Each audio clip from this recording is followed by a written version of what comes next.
Hello and welcome to all of you. आप सभी का स्वागत है धैर्य सिविल सर्विस क्लास की zero to hero MCQ series में। यह सीरीज निश्चित तौर पे आपके ज्ञान में वृद्धि करेगी और आपको सफलता दिलाने में सहायक सिद्ध होगी, क्योंकि सफलता का कोई रहस्य नहीं है।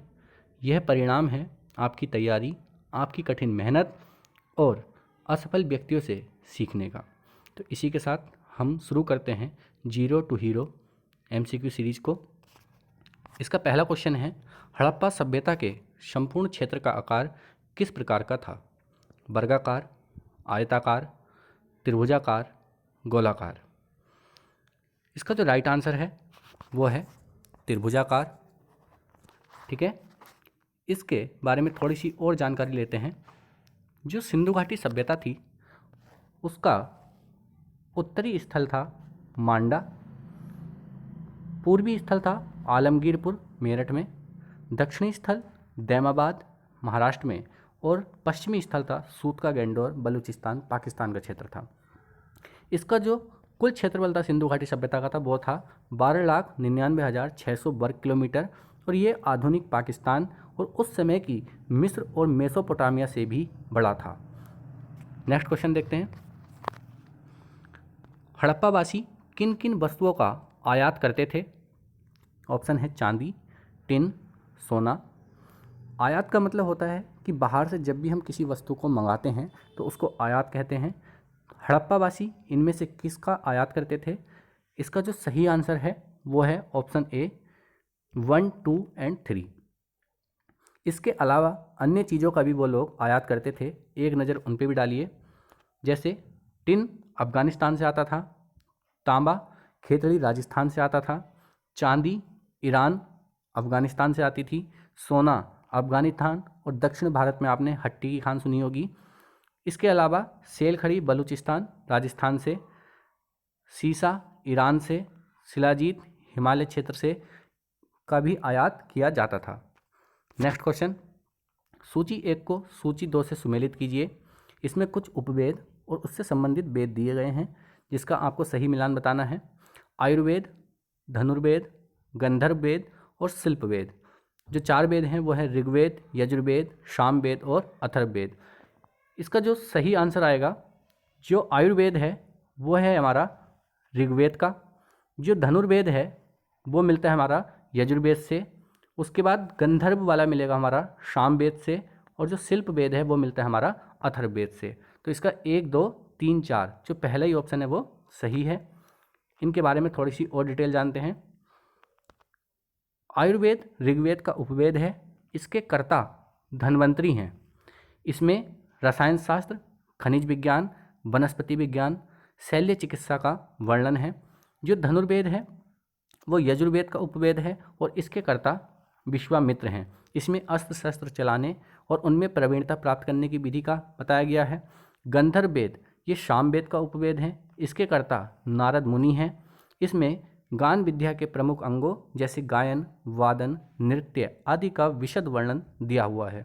शिल्प वेद अथर्ववेद का उपवेद है और इसके कर्ता विश्वकर्मा हैं। इसमें वास्तुशास्त्र, शिल्पकला, हस्तकला इत्यादि का विवरण मिलता है। नेक्स्ट, सूची 1 का सूची 2 से सुमेल कीजिए। इसमें कुछ विवाह दिए गए हैं 4 प्रकार के और आपको उनका मिलान करना है। वैसे 8 प्रकार के विवाह हैं जिसमें से इसमें 4 दिए गए हैं। पहला है ब्रह्म विवाह, दूसरा है दैव विवाह, आर्ष विवाह और प्रजापत्य विवाह। इसका आपको सही मिलान करना है। तो जो आधुनिक विवाह हैं वो ब्रह्म विवाह होते हैं, मैक्सिमम जो हम लोग देखते हैं, जिसमें समान वर्ण या जाति का विवाह किया जाता है। क्षत्रिय का क्षत्रिय के साथ, वैश्य का वैश्य के साथ और शूद्र का शूद्र के साथ। ऐसी दैव विवाह है जिसमें जो पंडित होता है उसकी जो पंडिताई का पारिश्रमिक उसको जो है कन्या के रूप में मिलता है, कन्या के साथ उसका विवाह करा दिया जाता है। उसके बाद जो आर्ष विवाह है, इसमें वर पक्ष के द्वारा वधु पक्ष को एक जोड़ी गाय और बैल दिए जाते हैं। प्रजापत्य विवाह ये बिना दहेज का विवाह है। तो इसका जो है 1, 2, 3, 4 जो पहला ही ऑप्शन है वो सही है। इसके बारे में डिटेल ये है, ब्रह्म विवाह समान वर्ण या जाति का विवाह, दैव विवाह पुरोहित को पारिश्रमिक में कन्या के साथ विवाह, आर्ष विवाह कन्या मूल के रूप में एक जोड़ी गाय व बैल चुकाकर किया गया विवाह। प्रजापत्य विवाह बिना दहेज का विवाह। नेक्स्ट, सूची 1 को सूची 2 से सुमेलित कीजिए। इसमें कुछ नदियाँ दी गई हैं और उनके आधुनिक नाम बताए गए हैं, जैसे परुष्णी नदी, शतुद्री नदी, अस्किनी नदी और बिपाशा नदी। आधुनिक नाम की बात करें तो रावी, सतलज, चिनाब और ब्यास। तो इसका जो राइट आंसर है, परुष्णी नदी को हम रावी नदी कहते हैं, शतुद्री सतलज नदी, अस्किनी चिनाब नदी और बिपाशा ब्यास नदी को कहा जाता है। ठीक है, तो इसका जो है पहला ही ऑप्शन एकदम सही है। इसके बाद इसके अन्य जो हैं और भी नदी हैं, जैसे ऋग्वेद में 42 नदियों का उल्लेख है, जिसमें से मुख्य नदी को आपको याद रखनी है। कुर्मु को कुर्रम, गोमती को गोमल, कुभा को काबुल, सुवास्तु को स्वात, वितस्ता को झेलम, अस्कनी चेनाब, परुष्णी रावी, शतुद्री सतलज, बिपाशा ब्यास और एक याद रखना सदा नीरा गंडक नदी को कहते हैं। नेक्स्ट, सूची 1 को सूची 2 से सुमेलित कीजिए। सूची 1 में आप देखेंगे इसमें कुछ देवताओं के नाम दिए हैं और वो किससे संबंधित थे ये आपको बताना है, जैसे पूषण, रुद्र, ध्यो और अदिति। तो जो इसमें पूषण थे वो पशुओं के देवता हैं, रुद्र अनैतिक आचरण से संबंधित देवता हैं, ध्यो आकाश के देवता हैं और अदिति देवताओं की माता है। तो इसका जो सही आंसर है वो है पहला वाला 1, 2, 3, 4। इसके अलावा अन्य कुछ देवता किससे संबंधित है उन पर एक नज़र डालते हैं। वायु हवा के देवता, ध्यो आकाश के देवता, मरुत तूफान के देवता, गंधर्व देवताओं के संगीतकार, अश्वनी देवताओं के चिकित्सक और शल्य चिकित्सा के विशेषज्ञ, ऋभ बोने देवता, अप्सरा देवताओं की प्रेमिकाएं, रुद्र एक धनुष बाणधारी देवता, उषा अदिति पृथ्वी भूमि की देवी, अरण्यी वन की देवी। ये जो है आपको याद रखने हैं। नेक्स्ट क्वेश्चन की बात करें तो ऋग्वेद युग की प्राचीनतम संस्था कौन सी थी? सभा, समिति, विदत और परिषद। इसमें से आपको बताना है प्राचीनतम संस्था कौन सी थी। इसका जो सही आंसर है वो है विदत। इसके बारे में थोड़ा सा जान लेते हैं। विदत आर्यों की सर्व प्राचीन संस्था थी। इसे जनसभा भी कहा जाता था। रोथ के अनुसार विदत संस्था सैनिक, असैनिक तथा धार्मिक कार्यों से संबद्ध थी। इसी कारण केपी जायसवाल विदत को एक मौलिक बड़ी सभा मानते हैं। रामशरण शर्मा इसे आर्यों की प्राचीनतम संस्था मानते हैं। उनका मानना है कि ऋग्वेद में विदत का उल्लेख 22 बार हुआ है। आपके अनुसार विदत ऐसी संस्था थी जो युद्ध में लूटी गई वस्तुओं अथवा उपहार और समय समय पर मिलने वाली भेंटों की सामग्रियों का वितरण करती थी। ऋग्वैदिक काल में स्त्रियां भी सभा और विदत में भाग लेती थीं। ये बात आपको याद रखनी है। ठीक है, सभा, समिति, विदत और परिषद वैदिक राजतंत्र में सहायक के रूप में काम करती थीं। नेक्स्ट क्वेश्चन की बात करते हैं। सूची 1 को सूची 2 से सुमेलित कीजिए। इसमें संग्रहित, भागदूत, छत्ता और अक्षबाप, इसको मिलाना है आपको। किसका संबंध किसके साथ था? तो जो संग्रहित था ये कोषाध्यक्ष होता था। जो भागदूत था ये कर संग्रह करता था। छत्ता प्रतिहारी यह राजप्रसाद का शिक्षक था, रक्षक। और अक्षबाप जो है पासे के खेल में राजा का सहायक जो होता था उसको अक्षबाप कहते थे। तो इसका जो आंसर है 1, 2, 4, 3, ए वाला ऑप्शन। इसके बारे में और भी जाने, जैसे सेनानी, सेनापति, सूत राजा का सारथी, ग्रामणी ग्राम का मुखिया, भागदूत कर संग्रहकर्ता, संग्रहिता कोषाध्यक्ष, अक्षवाय पासे के खेल में राजा को सहयोग देने वाला, छत्ता प्रतिहारी, गोबीकर्ता जंगल विभाग का प्रधान अधिकारी, पालागल राजा का मित्र या विदूषक, महिषी मुख्य रानी, पुरोहित धार्मिक कृत्य को करने वाला और युवराज राजा का पुत्र। ये 12 प्रकार के रत्नियों का विवरण दिया गया है शतपथ ब्राह्मण में। नेक्स्ट, पुराणों की संख्या कितनी है? 18, 19, 20, 21। तो टोटल जो है इसका जो राइट आंसर है वो है 18 पुराण हैं। ठीक है, ये 18 पुराण कौन कौन से हैं इस पे एक बार नज़र मार लेते हैं। ब्रह्म पुराण, पद्म पुराण, विष्णु पुराण, वायु पुराण, भागवत पुराण, इस तरीके से ये टोटल 18 पुराण हैं। 14 इसमें दिए हैं। इसके अलावा मत्स्य पुराण, गरुड़ पुराण, कुर्म पुराण और ब्रह्मांड पुराण जो है, 4 जो है वो हैं। तो 18 पुराण जो है इसमें टोटल आपको देखने को मिलते हैं। नेक्स्ट क्वेश्चन की बात करते हैं। किस काल में अछूत की अवधारणा स्पष्ट रूप से उदित हुई?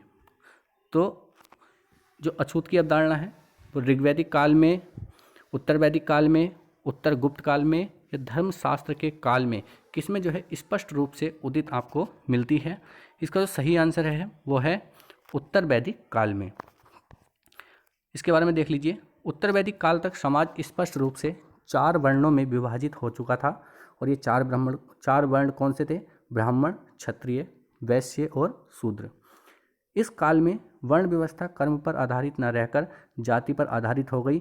उत्तर वैदिक काल में यज्ञोपवीत संस्कार का अधिकार शूद्रों को नहीं था।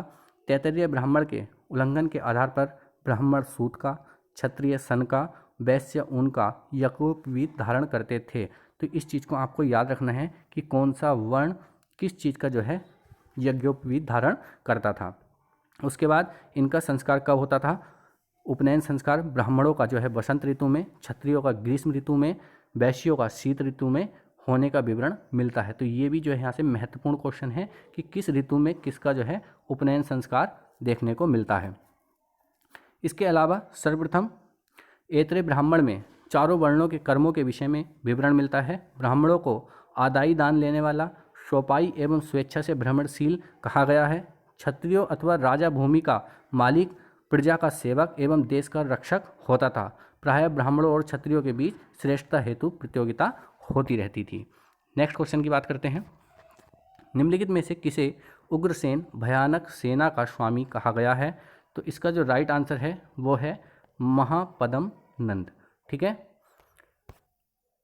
महापद्म नंद ने मगध साम्राज्य को सर्वाधिक विस्तार दिया और सर्व छत्रांतक, ये उपाधि भी आपको याद रखनी है, एक राट की उपाधि भी इन्होंने धारण की थी। ठीक है, महापद्म नंद को उग्रसेन भयानक सेना का स्वामी भी कहा जाता था। नेक्स्ट क्वेश्चन, अष्टांगिक मार्ग की संकल्पना किसका अंश है? दीप वंश के विषय वस्तु का, दिव्यावदान के विषय वस्तु का, महापरिनिर्वाण सूत्र के विषय वस्तु का, या फिर धर्मचक्र प्रवर्तन सूत्र के विषय वस्तु का? इसका जो राइट आंसर है, अष्टांगिक मार्ग आपको पता है जैन धर्म से संबंधित है, तो धर्मचक्र प्रवर्तन सूत्र के विषय वस्तु का। इसके बारे में जो है थोड़ी सी डिटेल जान लेते हैं। गौतम बुद्ध ने चतुर्थ आर्य सत्य में दुख निरोध का उपाय बताया है। इसे दुख निरोध गामिनी प्रतिपदा, मध्यमा प्रतिपदा या मध्यम मार्ग कहते हैं। तो गौतम बुद्ध जो है मध्यम मार्गी थे, ये आप सभी जानते हैं। इस मध्यमा प्रतिपदा में 8 मार्ग हैं, इसलिए इसे अष्टांग मार्ग कहा गया है। और इसके 8 सोपान यहाँ आपको दिए गए हैं, जिसमें सम्यक दृष्टि, संकल्प, वाक, कर्मात, आजीव, व्यायाम और स्मृति, समाधि आदि जो है ये 8 अष्टांगिक मार्ग जो है गौतम बुद्ध ने बताए थे। और इसकी जो संकल्पना है धर्मचक्र परिवर्तन सूत्र में विषय वस्तु का अंग है। नेक्स्ट क्वेश्चन, बुद्ध के गृह त्याग का प्रतीक क्या है? घोड़ा, हाथी, बैल या फिर भेड़? इसका जो सही आंसर है गृह त्याग का प्रतीक है घोड़ा। बाकी और कौन कौन से प्रतीक आपको गौतम बुद्ध से याद रखने हैं, तो एक नज़र यहाँ पे डाल लो। बुद्ध के गृह त्याग का प्रतीक घोड़ा है, हाथी जो है गर्भ में आने का प्रतीक है, कमल जन्म का प्रतीक, सांड यौवन का प्रतीक, घोड़ा गृह त्याग का हमने देख लिया है, पीपल ज्ञान का प्रतीक, शेर समृद्धि का प्रतीक, पद चिन्ह निर्वाण का प्रतीक और स्तूप मृत्यु का प्रतीक माने गए हैं। नेक्स्ट क्वेश्चन, निम्नलिखित में कौन सी बात बौद्ध धर्म तथा जैन धर्म में समान नहीं है? अहिंसा, वेदों के प्रति उदासीनता, आत्मदमन, रीति रिवाजों की अस्वीकृति। तो इसका जो सही आंसर है वो है आत्मदमन। इसके बारे में थोड़ा सा जानते हैं। जैन तथा बौद्ध धर्म में कुछ समानता थी, जैसे दोनों धर्मों में यज्ञीय कर्मकांडों, जाति पाति और छुआछूत का विरोध किया गया। ठीक है, दोनों ही ईश्वर की सत्ता को स्वीकार नहीं करते, परंतु इनमें कुछ असमानताएं भी थी। जैसे अहिंसा में दोनों धर्म विश्वास करते थे, पर जैन धर्म इस पर अधिक बल देता था। जैन धर्म में मोक्ष शरीर त्यागने के बाद ही संभव था, जबकि बौद्ध धर्म में निर्वाण के लिए शरीर त्यागने की आवश्यकता नहीं थी। दोनों धर्मों में महत्वपूर्ण अंतर आत्मा के विचार को लेकर था। बौद्ध धर्म अनात्मवादी है पर पुनर्जन्म में विश्वास करता है, और जैन धर्म आत्मा में विश्वास करता है मूर्ति पूजा का प्रचलन दोनों धर्मों में था, पर जैन महावीर की नग्न मूर्ति की पूजा करते थे। तो ये उनकी कुछ समानताएं और विषमता है। आपको याद रखना है कि बौद्ध धर्म जो है अनात्मवादी था और पुनर्जन्म में विश्वास करता था। नेक्स्ट क्वेश्चन, कथन है जैन धर्म के अहिंसा पर बल के कृषकों को जैन धर्म अपनाने से रोका। मतलब जो जैन धर्म है उसमें अहिंसा पर इतना अधिक बल दिया गया था कि जिसकी वजह से जो कृषक हैं वो जैन धर्म नहीं अपना पाए, और कारण दिया गया है कि कृषि में कीटों एवं कीड़ों की हत्या होना शामिल है। तो ये स्वाभाविक सी बात है कि आदमी कृषि करेगा तो हत्या छोटे छोटे जीवों की हो ही जाती है, इसलिए और जैन धर्म में अहिंसा पर बल दिया गया है, इसलिए जो इनको जो है कृषकों को जैन धर्म अपनाने से इस अहिंसा पे बल की वजह से रोका गया। तो इसका जो है व्याख्या भी सही है और कारण भी सही है, तो ए और आर दोनों सही है और सही व्याख्या करता है। इसके बारे में यहाँ पे आप देख लो, जैन धर्म में 5 महाव्रत हैं। अहिंसा, अमृषा मतलब झूठ ना बोलना, अचौर्य चोरी ना करना, अपरिग्रह संपत्ति अर्जित ना करना जरूरत से ज़्यादा, ठीक है, ब्रह्मचर्य जिसे जैन धर्म के 24वें तीर्थंकर स्वामी महावीर ने इनको जोड़ा था, जो ब्रह्मचर्य 5वां वाला आपको मिल रहा है। जैन धर्म में अहिंसा या किसी भी प्राणी को न सताने के व्रत को सबसे अधिक महत्व दिया गया है। अहिंसा पर बहुत अधिक जो है बल इसमें दिया गया है। जैन धर्म में युद्ध और कृषि दोनों वर्जित हैं। युद्ध में भी क्योंकि हत्या होती है, हिंसा होती है, और कृषि में भी हत्या हो जाती है, इसलिए दोनों वर्जित हैं क्योंकि दोनों में जीवों की हत्या होती है। अहिंसा नामक व्रत ने कृषकों को जैन धर्म अपनाने से रोक दिया और जैन धर्मावलंबियों ने अपना कार्यकलाप व्यापार और वाणिज्य तक ही सीमित रखा। नेक्स्ट देखते हैं, जैन दर्शन के अनुसार सृष्टि की रचना एवं पालन पोषण सार्वभौमिक विधान से हुआ, सार्वभौमिक सत्य से हुआ, सार्वभौमिक आस्था से हुआ या सार्वभौमिक आत्मा से हुआ। जो सही आंसर है इसमें, जो सही आंसर है वो है सार्वभौमिक आस्था से हुआ, नहीं सॉरी सार्वभौमिक सत्य से हुआ, ये इसका सही आंसर है बी वाला। इसकी व्याख्या देख लो, जैन धर्म के अनुसार सृष्टि का निर्माता ईश्वर नहीं है, अपितु यह संसार 6 द्रव्यों जीव, युद्गल, धर्म, अधर्म, आकाश एवं काल से बना है। इस सृष्टि के कण कण में आत्मा का वास है, अर्थात आत्मा के अतिरिक्त कुछ भी असीम नहीं है, अर्थात इसका जो निर्माण हुआ है वो सार्वभौमिक सत्य से हुआ है। मौर्य साम्राज्य में प्रचलित मुद्रा का क्या नाम था? पण, तोल, काकड़ी या फिर दिनार। जो मौर्य काल में मुद्रा चलती थी उसका नाम था पण। इसके बारे में थोड़ा सा देख लो।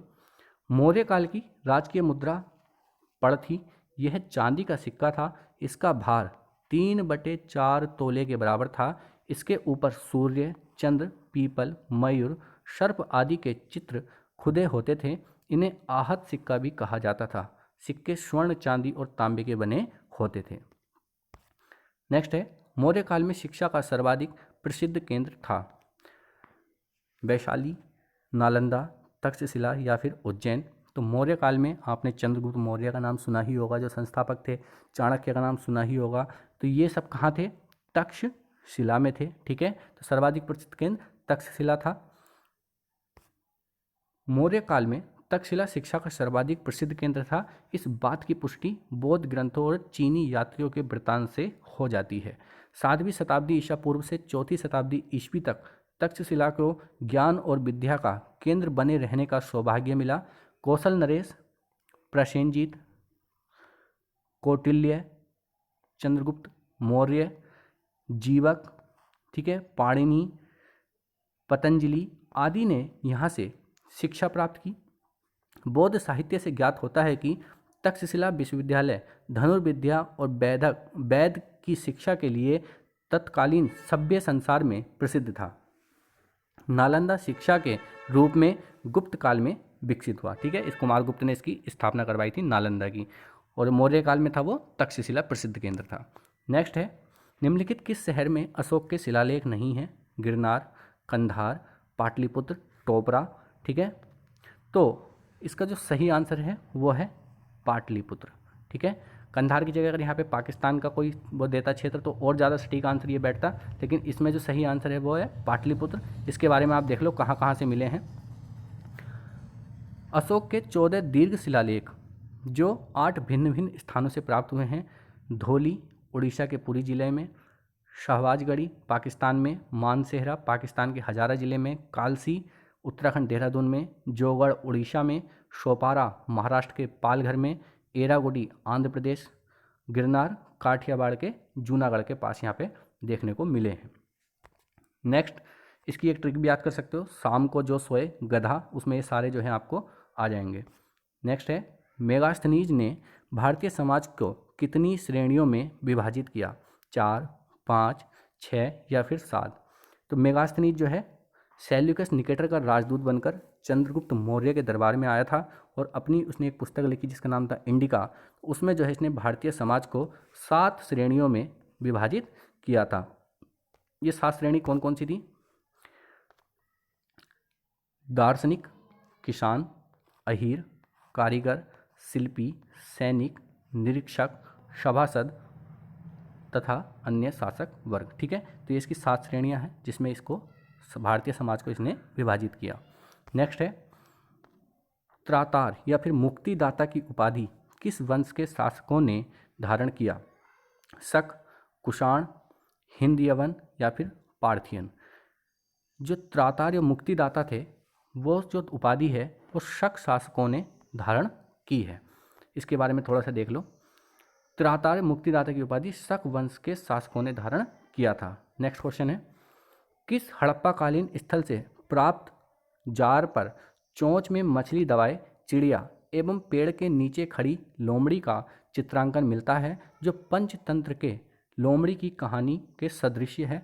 हड़प्पा, मोहनजोदड़ो, लोथल और रंगपुर। तो इसका जो सही आंसर है वो है लोथल। ठीक है, तो आज के लिए बस इतना ही। धन्यवाद। आगे भी हम इस सीरीज़ को कंटिन्यू रखेंगे और भी अच्छे क्वेश्चन देखेंगे और उनका अच्छे से जो है एक्सप्लेन देखने की कोशिश करेंगे।